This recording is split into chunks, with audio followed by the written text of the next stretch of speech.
今日整緊一隻相思表，呢隻表肯定裝住好多回憶。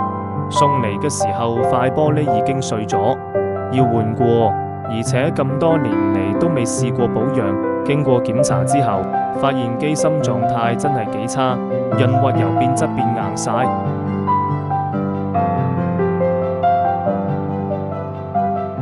但仔細睇過之後，機芯本身其實冇咩大問題，就係啲油垢實在太多，發條盒入面都有歲月嘅痕跡。我哋做咗2次清洗，睇反洗完嘅效果，乾正正。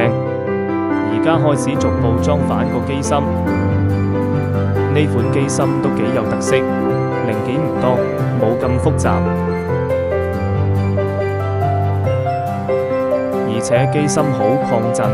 輪繫部分用咗中芯2輪同中芯4輪，同軸設計更加簡單。